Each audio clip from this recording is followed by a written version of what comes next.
vanishing. I would like some kind of way to disappear with people not seeing me anymore.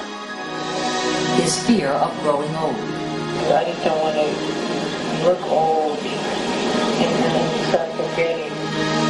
And hauntingly, his own death. So when the body breaks down, you start to wrinkle up into so bad. You want to die for that? I don't want to grow old. You don't want to die young. You have to really use your question. Sure you want my answer?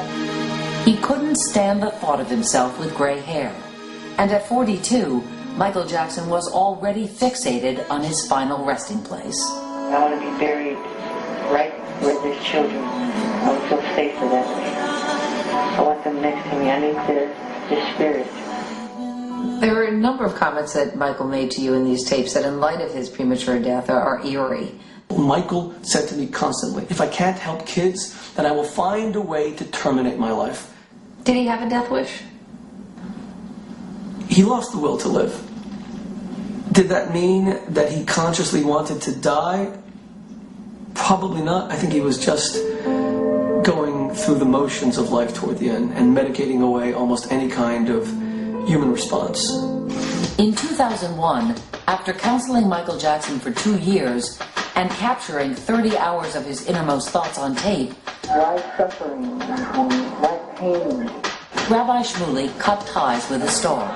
He says the king of pop was slipping from his reach, so lured by the pull of fame and the seduction of pain-numbing drugs that he completely lost interest in their philanthropic projects. For 2 years, I feel that I was really making headway in helping Michael restructure his life. But once I saw that Michael was treating my advice as if I were a nuisance, I had to end our relationship. Was I going to applaud as he slowly self-immolated? If I'm just another someone who's afraid to tell him that he's got to stop doing drugs, then what was I doing there? But was there a part of you as a rabbi, as somebody that had explored his deepest pain with him and felt, I'm deserting him? If I had gone back, Meredith, not only would I not have helped him, I would have been dragged into that destructive vortex, and I would have needed help. To the rabbi, the tragic writing was already on the wall. In 2004, he stated publicly that he feared the worst. That Michael will be dead in a few years. He is headed toward Elvis, Marilyn Monroe, Janis Joplin. It's almost inescapable.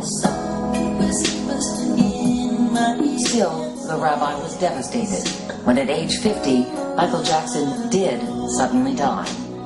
Your initial reaction to his death was anger. My first reaction was, you stupid, stupid man. How could you do this? How could you orphan your children? Your children have no mother. Is that what hurt you most, the fact that he is not there to father his children anymore? What hurt me most is that Michael threw away his life. And God endowed this special man with talent that the rest of us could only dream of. Why did it have to end tragically? I want to always be youthful and have the energy to run around and play hide and seek, which is one of my favorite games. Also sad. It is Michael Jackson's own voice, his own words, his deeply personal revelations that now make the rabbi hopeful that in some way America can make sense of his death, that we can learn something. Michael's life demands redemption. You can't have someone die at 50 from an overdose and not try to learn some moral lesson. I wanted to become such a wonderful performer that I would get love back. And I was hoping I could get love from other people. Shmuley believes the book and the tapes will help the public see in Jackson a tragic example of what happens when the scars of neglect never heal. A world-renowned superstar invites the public into the pain of his childhood so that parents would learn from that. They will now truly understand the horrors that were visited on him. But forgive me, Rabbi, but some people are going to look at the book and say, well, wait a minute, the book comes out after Michael Jackson has died, but you profit off the book. Well, Meredith, let's remember, I've written 21 books, so publishing books is what I do. This book earned a modest advance. Much of the proceeds are going to be used for organizations that promote family and values. This book is a redemptive book, and it's a beautiful book. I've seen the worst, the nightmare of human condition the human soul of what I would never even think a common man would be capable of behaving in such a way. When you hear his voice now, when you play those tapes over, what do you hear in that voice? It's the saddest thing in the world.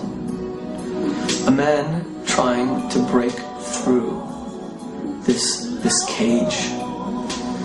A man trying to break through the people's perception, the fame, saying, I'm a person. You're not angry at God, you're not angry at the world. I'm not angry.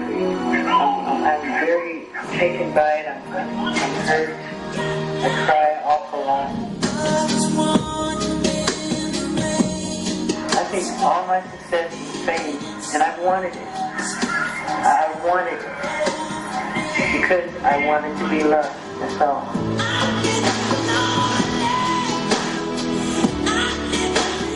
Michael Jackson's tapes leave us clues. But like other tragic icons before him, questions will linger for years about the broken soul behind the mask.